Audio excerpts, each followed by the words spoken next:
We will now start a new chapter on constraint optimization. In this particular chapter, we will be going through the introduction on constraint optimization. We will discuss method of Lagrangian multipliers. Followed that, we will be discussing the optimality conditions, which are referred to as KKT conditions. Let us begin with the constraint optimization introduction here.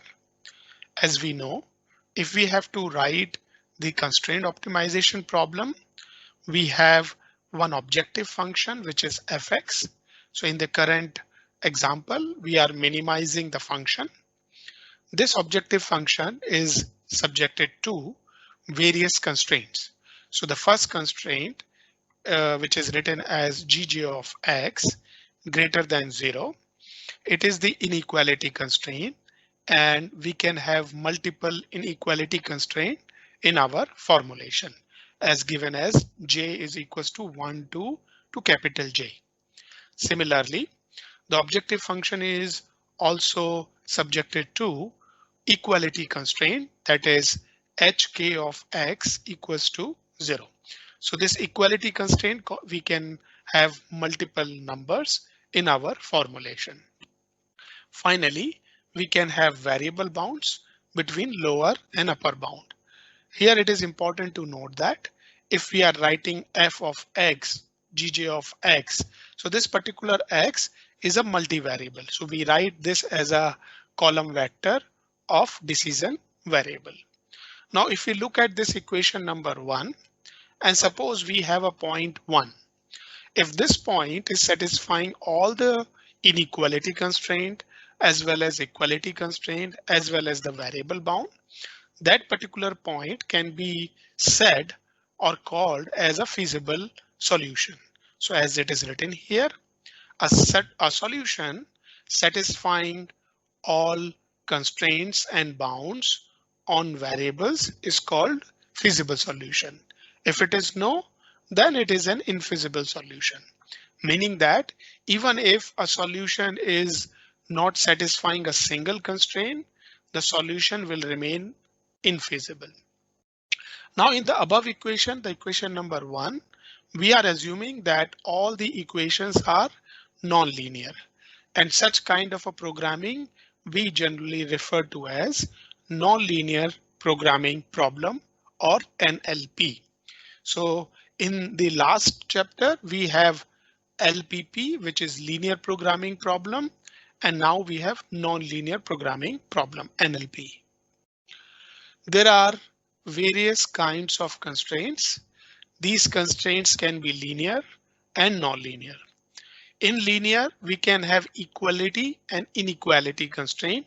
So we know that when we are solving LPP problem, the objective function and constraints are linear, and we can have equality or inequality constraints. Similarly, we can have non-linear constraints, and we can have equality and inequality constraints. What you can find is that when you are going to have linear constraints, those are easy to handle as compared to non-linear equality constraints. Now there are certain situations. So as of now, in the previous chapter, when we have gone through various methods for the problems such as simplex search method or conjugate direction or conjugate gradient methods and other gradient based method, in those cases, we always minimize, say for example, minimize an objective function, and we have bounds, say x1 and x2, we have bounds. So such kind of a problems are referred to as box constraint problems because we have only variable bounds in our problem. So as you can see in the figure, this particular rectangular box is defined. It is defining this a feasible space for the problem. So in this case, when we use any direct search or a gradient based methods starting from random point, and iteration by iteration, we keep on moving towards the optimum solution. The another case is that we have the variable bound, but because of the constraints, our feasible space, as you can see, has reduced. But in this particular case, even though the feasible search space is reduced by the constraint, our optimum solution will remain the same. That was without the constraints. So if you look at the case on the left hand side and the right hand side, the optimum solution remains the same even if there is a constraint in the problem. So in that case, such kind of a problem can easily be solved by assuming that there is no constraint in our problem.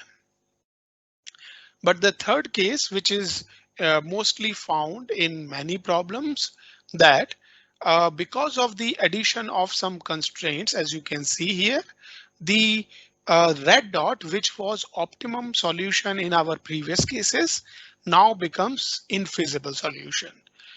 So in that case, when we are going to find an optimum solution, the optimum solution generally lies on the constraint boundary. So you can see that because of the various constraints, some solutions will become infeasible. Even our optimum solution can be infeasible.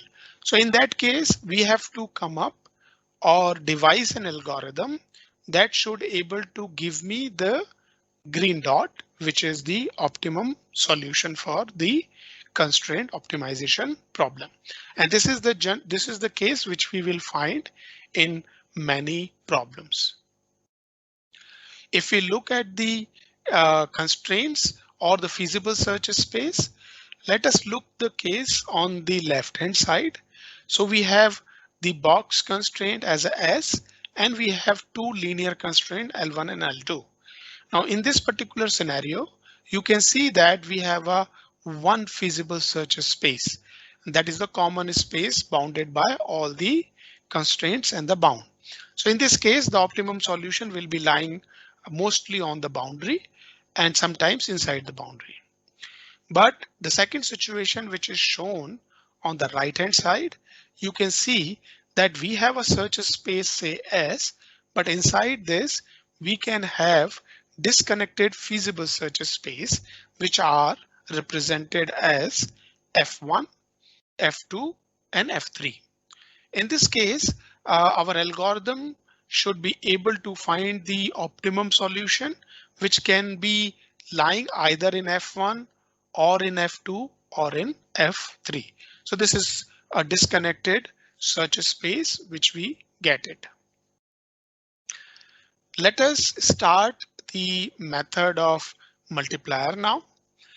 In this method of multiplier, let us consider that we have an NLP in which we want to minimize the function f of x subjected to we have equality constraints. So let us start with the equality constraint, and we can have many number of equality constraint in our problem. If we want to use the method of Lagrangian multiplier, so what this Lagrangian multiplier does, it converts this above constraint problem into an unconstrained problem. So looking at the second equation now, the Lagrangian function is made of x1 to xn. So these are our problem decision variables. v1 to vk, these are called Lagrangian multiplier. So we are introducing one Lagrangian multiplier for one equation. So as you can see on the right hand side, we are making f of x minus summation of, for all the equality constraint, we have vk into hk of x.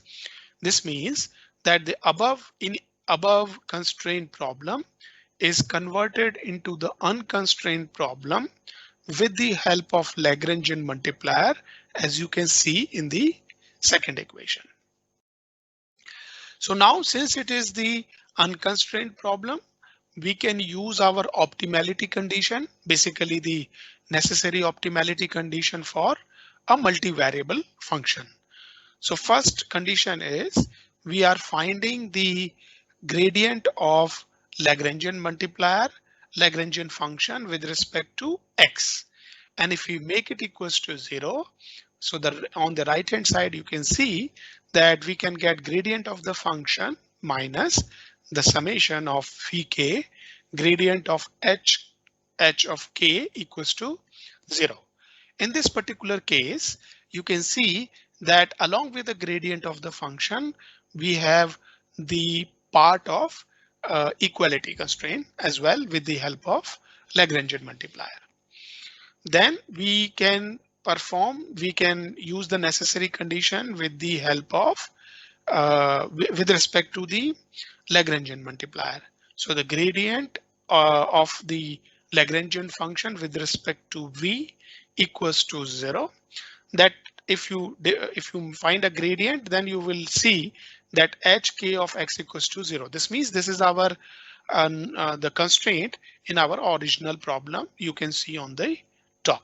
So these are the two optimality conditions. Based on that, we can find an stationary point for the given problem. Now let us consider an NLP in which we want to minimize the function subjected to the inequality constraint. In this case, gg of x is greater than 0. Now, instead of 1, we can have multiple inequality constraints.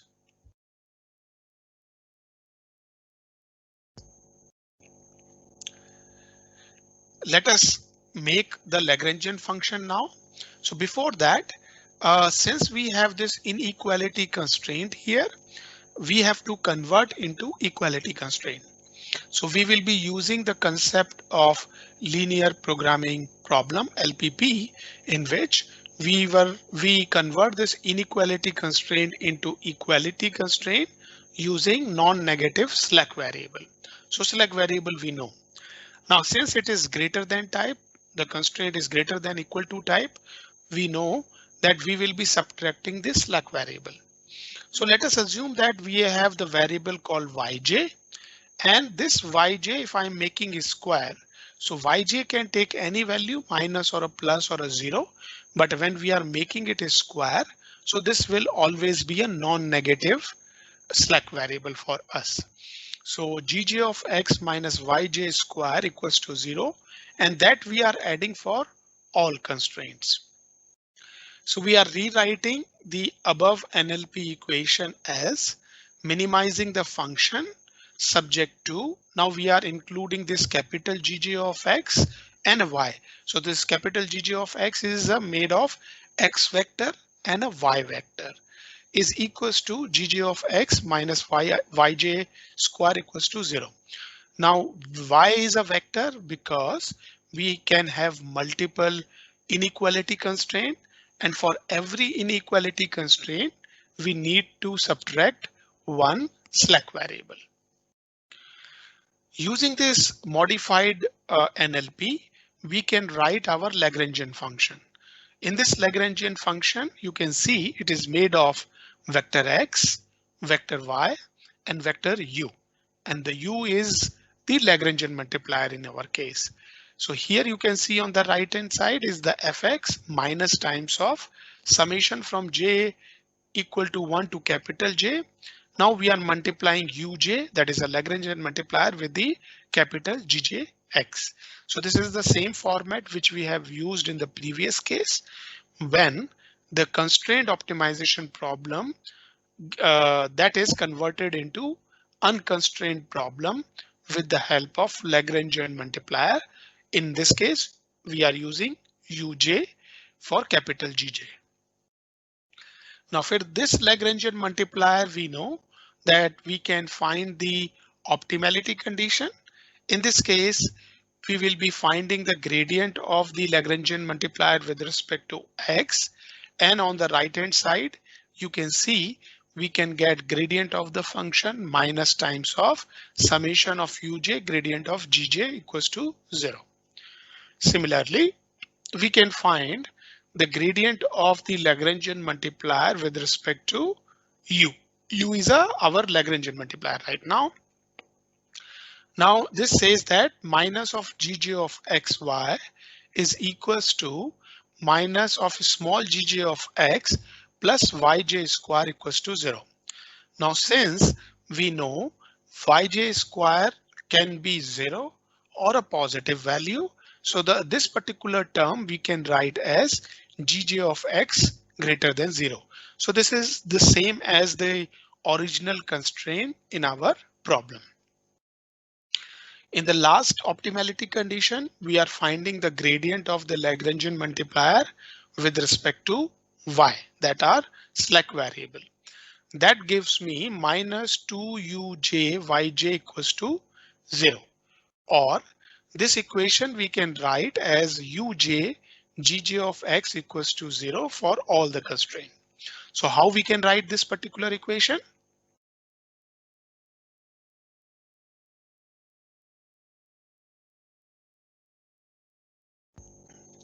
Now here, when we are saying that the condition uj is equals to yj equals to 0, meaning that either uj equals to 0 or yj equals to 0.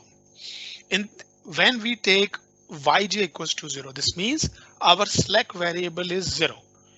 If slack variable is 0, we know that the gj of x is equals to 0, means the constraint is active. So here I'm including a definition. A active constraint is the one where the left hand part of the constraint is equals to 0, and that is at optimal solution. Second is, suppose uj equals to 0.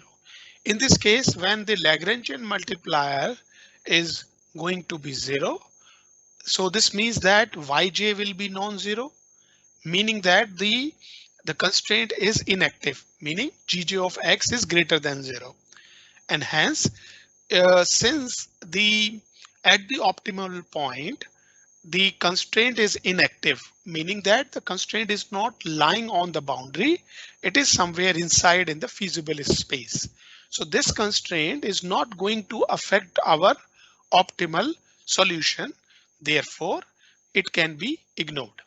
Now looking at the two conditions, that when yj equals to 0, gj is 0, and when uj equals to 0, gj of x is not 0.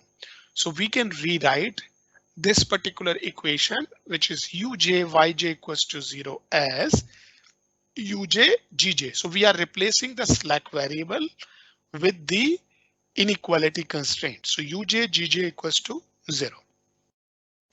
For if a solution which is satisfying the above optimality condition, so we are going to get x star, u star, and y star. That is going to be the optimal solution for this problem, or you can say the stationary point. Let us divide the inequality constraint into two parts. Let J1 represent the set of constraints that are active, meaning gj of x is equals to 0, and J2 represents the set of constraints that are inactive, meaning gj of x greater than 0. If we rewrite the optimality condition with respect to x, meaning gradient of L with respect to x is equals to 0, then we are going to rewrite this equation. Now here, gradient of the function minus, this summation is over active constraint only, uj gradient of a gj of x equals to 0. Now we are not considering the inactive constraint, because from the previous slide, we got to know that if the constraint is inactive, uj is going to be 0. So this means that those terms are not going to add in our optimality condition. Second thing, that when we are taking this gj of x, so we are not considering this, the function gj of x is a function of x and a y. So y is removed. It is only because we know that for the active constraint, all yj's are 0. So therefore we have removed them. So the optimality condition considering only active constraints is given here. Now, when this condition is satisfied, the point which we get is X star, U star, and Y star. So this is an optimum solution by satisfying the equations given in the previous slide. So the constraint we can divide into based on the active and inactive constraint. So the Gg of X equals to 0 when the constraint is active, and Gg of X minus Yj square equal to 0 when constrained in inactive. Because in inactive constraint, Yj has certain value. Now let us assume that we have two constraints. We have P number of a constraint that are active in our problem. And let us assume that all these constraints are the first P constraints. So we can rewrite the above optimality condition as gradient of the function is equals to. So what we have done, so look at the optimality condition. So the minus sign of this summation we have taken on the right hand side. So this minus will become plus. So at the bottom, gradient of the function is equals to j equal to 1 to p because we have considered first p constraints active, uj gradient of gj of x. So for simplicity, let us consider that we have only two constraints that are active and rest of them are inactive. In this case, we are going to write this equation as gradient of the function is equals to u1 gradient of g1x plus u2 gradient of g2x. Now, before we go into the discussion, let us understand the direction.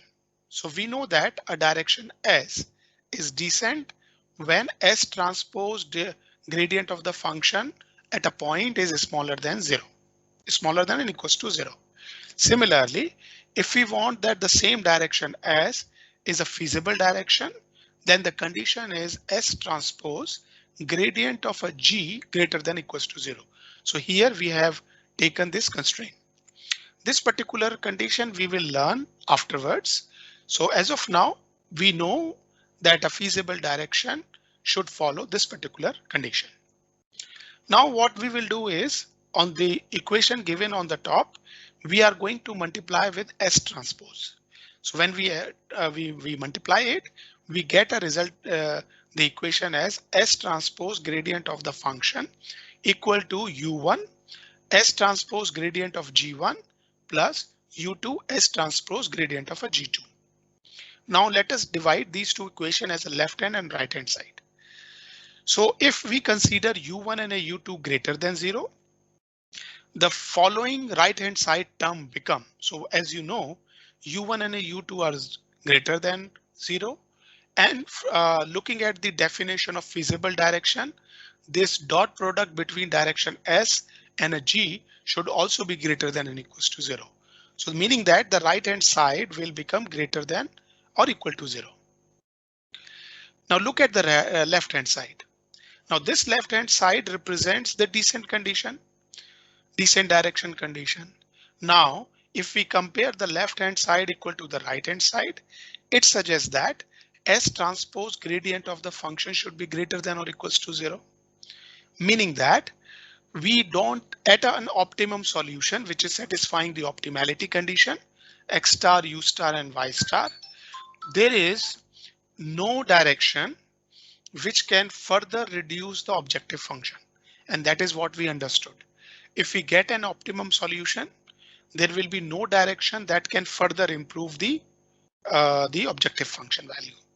So in order to satisfy this condition, we can say that Uj should be greater than 0 for active constraints and Uj should be 0 for inactive constraint. So if we combine all the constraints together, we can say that Uj should be greater than equals to 0.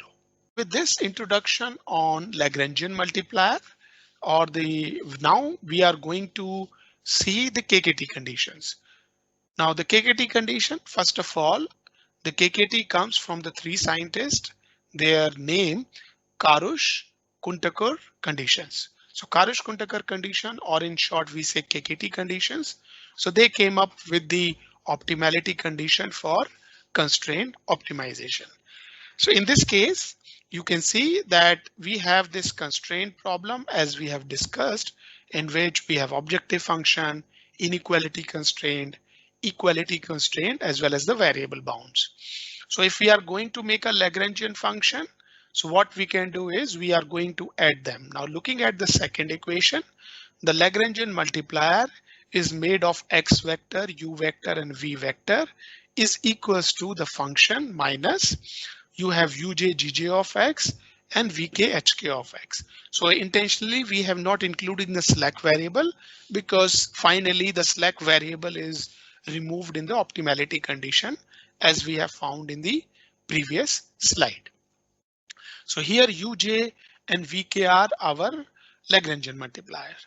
Now, as you can see that our constraint problem given on the top is converted into unconstrained problem using the method of Lagrangian multipliers. Now, if we have to find the KKT condition, we know that we are going to find the gradient of L with respect to X, with respect to U, and with respect to V, and all the time we are making equal to 0. So the KKT condition will come in this format, that gradient of the function minus summation over j, uj gradient of a gj minus summation over k, vk gradient of hk equals to 0. So this is exactly the similar form which we found in the method of Lagrangian multiplier for equality and inequality constraints. The equation number 3 and 4, it is easy because these are our original constraint in the problem. Thereafter, we get equation number 5, which we also find in our previous case when we took the nonlinear problem with the inequality constraint only.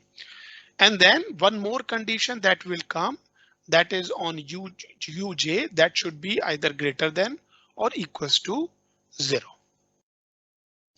Now here it is important to note that if we are going to find a point which will be satisfying equation number 2 to 6, all of them, then the point is called KKT point.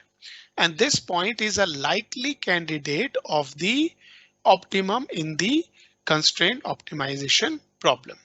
But not all KKT points are optimal. So there could be many KKT points, but if you find the optimal solution, that optimum solution will always be a KKT point, we know, but all KKT points cannot be an optimal solution. Now, as we have discussed earlier, equation 1 arises when we are finding gradient of L with respect to X making equals to 0. Equation 2 and 3, these are our original constraint. How do we get it? As per our understanding from previous slides, when we are finding the gradient of the function with respect to the Lagrangian multiplier, we are going to get this. Then comes the equation number 4, that is for the inequality constraint, which says that uj gj of equals to 0. This condition is generally referred to as a complementary slackness condition. So as discussed earlier, if the point X is lying on the boundary, means the constraint is active. So the GJ is 0 and the UJ can take any value, but it should be non-negative. But if the constraint is inactive, then our Lagrangian multiplier should be equals to 0. It is only because if at a point GJ is greater than 0, this means that this particular, if this is the optimal point, then this constraint has no effect, or it is not going to affect our optimum solution. Why? Because optimum solution may be lying either inside the boundary or it is somewhere else, but it is not lying on the constraint. So in that case, we can even ignore this particular constraint. So this is called complementary slackness condition.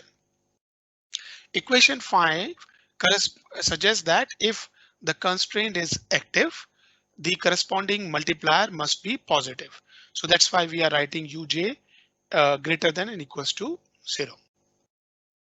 Generally, the variable bounds are also considered as our inequality constraint, and that should also be taken into the consideration for KKT condition. So looking at all those equations, we are going to have n plus 3j plus k number of KKT conditions for which we have to satisfy at a point x and the two vector u and v.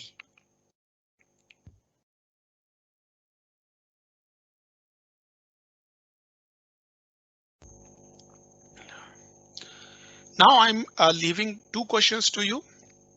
Suppose our inequality constraint given in the problem is given in the format as gj of x is smaller than or equals to 0. Then what are the KKT conditions? So you think about it and make the appropriate changes. Second is we have shown the KKT condition for minimization problem. If suppose the objective function is maximization, so where you are going to change the KKT condition. So I'm going back to the KKT conditions. So 2 to 6 conditions are given to you, and you know that these KKT conditions are written for this formulation where we want to minimize the function and our gj of x should be greater than 0. And we have a equality constraint and variable bound. For this particular form, we have these KKT conditions. If we change the form of GJX smaller than type, or if we change our objective function from minimization to maximization, what should be the change in our KKT condition? So you think about it. Now come to the KKT condition. So KKT necessity theorem says that for the NLP problem, let f, g, and h be differentiable function. So we have objective function, we have inequality constraint and equality constraint. All of them are differentiable, and x star be a feasible solution for us.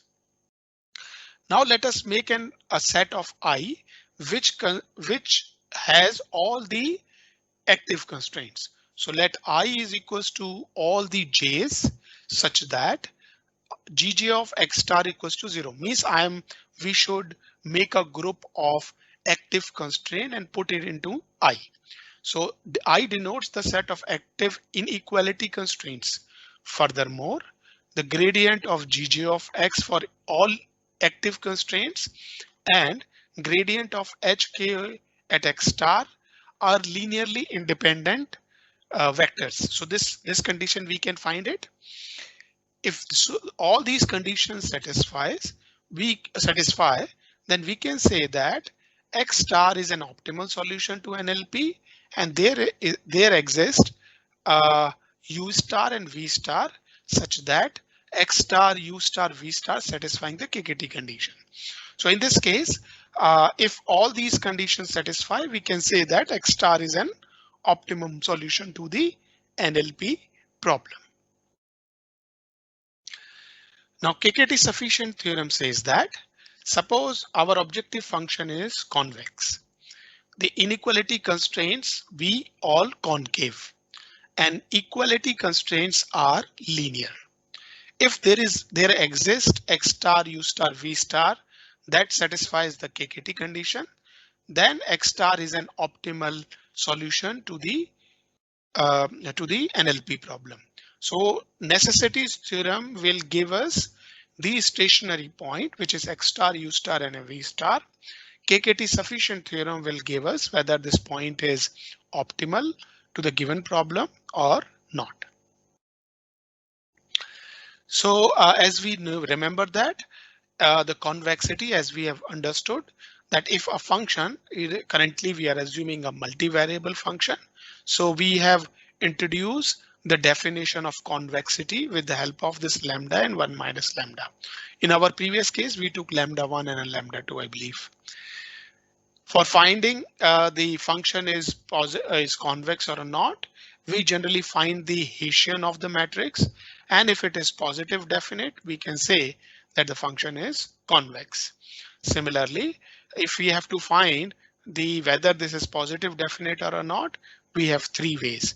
So first equation is y transpose Hessian y equals to greater than equals to 0. That is one way. Or I can find all eigenvalues, or I can find the all principal determinants values.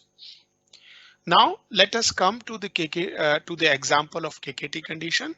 Suppose we have this, you can see this is a Hamel-Blau function, and this Hamel-Blau function is subjected to two constraints. One is a quadratic equation and another is a straight line, and x1 and x2 should be greater than 0. Let us assume that we have 4 points as given as x1, x2, x3 and x4. So we have to investigate each point for a KKT conditions. So before we go further, let us convert the inequality, these variable bounds into inequality constraints. So x1 greater than 0, x2 greater than 0 will become G3 and G4. Now looking at the number of constraints 4, equality constraint is 0, and the number of variable 2, we are going to have 14 number of KKT conditions to find whether the point is KKT point or not.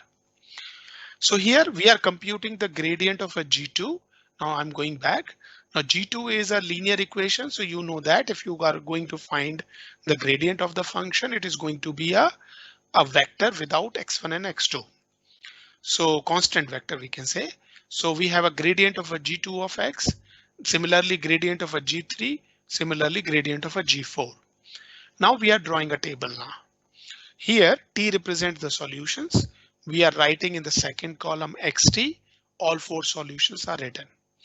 Now in the column number 3, 4, 5 and a 6, which represent G1, G2, G3, G4 means the value of the constraint. So left hand side we are calculating. So we are going to get values like -15, 11, 1 and a 5 for solution 1. Similarly, we will get the same the value of constraint for other solutions. In the second last column, which is corresponding to the gradient of the function at a point, we are calculating here. Similarly, we are finding gradient of a G1, which comes out to be an equation of x1 and x2. So we have to include the value and then we will get say 8 minus 10 for solution 1, 10, 0 for solution 2, and similarly for solution 3 and a 4. So let us check the KKT condition for solution number 1. So 1, 5 is our solution 1. We will write all our KKT equations. As you can see that the 18 minus 8u1 minus 4u2 minus u3 equals to 0 is the KKT condition that is respect to when we are making a gradient of Lagrangian function with respect to x1 and x2. So we get these two equations on the top. Then we are going to get all inequality constraint, the values of them. And then we have a slackness condition that -15 u1 equals to 0, 11 u2. So uj, gj equals to 0. These are those conditions. And finally, all Lagrangian multiplier u1, u2, u3, u4 should be greater than 0. What you will see that the G1 is at G1, the point is infeasible. Why? Because our constraint is always greater than or equal to type. Since it is infeasible, we can say the point x1 is not the KKT point. Let us investigate for the point x2 here. Now in this x2, we will be using the same set of equations, KKT equations. So we can write the above equations, then the equations corresponding to the constraints. Then we have a complementary slackness conditions, and finally u1, u2, u3, u4 greater than or equals to 0. Now what you will see that the point is feasible. Second is, let us identify the value of all u1, u2, u3, u4. So u1, u2 will become 0. Why? Because G1 and a G2 are inactive constraints. Now let us find the value of u3 and a u4. So here so since one equation is given to us, so we can find say -22 minus u4. So I'm looking on the top equations here, top equation. So u4 is coming out to be -22. And we know that all Lagrangian multiplier with respect to inequality constraint should be greater than or equals to 0. So since this condition is not satisfied, we can say that the point is not a KKT point. Now let us move to the point x3. Again, we will find the equations as you can see on the top, and then the values of G1, G2, G3, G4. We can see the X3 point is feasible. Then we will write the complementary slackness conditions as 18U1, 6U2, 3U3, 2U4, all are equals to 0. And U1, U2, U3, U4 should be greater than 0. Now looking at all of them, when you will find the point is already feasible, and when we find the U star value, it is coming out to be 0, 0, 0, 0. So this means this says that since all the conditions are satisfied, we can say the point X3 is a KKT point. Coming to the last point, which is X4. Again, we are using the all KKT equations. And then we look the value of G1, G2, G3, G4, so the point is feasible. Similarly, the complementary slackness condition, and then U1, U2, U3, U4 should be greater than 0. Since the point is feasible, let us identify the value of U1, U2, U3, and U4. Now looking at the first, as since G1, G2, G3 are inactive constraint, so we know that U1, U2, U3 should be 0. Now G4 is active, then U4 can take any value. So we can use the second equation on the top, which is 1 plus U2 minus U4 equals to 0. By putting the value, you can say that U4 is 1, which is also positive. So the vector U star is 0, 0, 1, 0. And this says that the point X4 is satisfying all KKT condition with U star greater than or equals to 0. So in this case, we can say X4 is a KKT point. Now let us use the KKT necessity theorem. So necessity theorem will only tell whether it is going to be optima or not. Now here we are going to consider the same 4 point as we have considered in the previous slide. So point X1 is infeasible. So I know that since it is infeasible, it is not a KKT point, and therefore it cannot be an optimal point. Similarly, the point X2 is also not a KKT point, and therefore it cannot be an optimum solution. Let us take the point X3. We know that X3 is a KKT point. Now what we found is X3 is a non-boundary point. Why? Because our U star, all of them are 0, meaning all our constraints are inactive.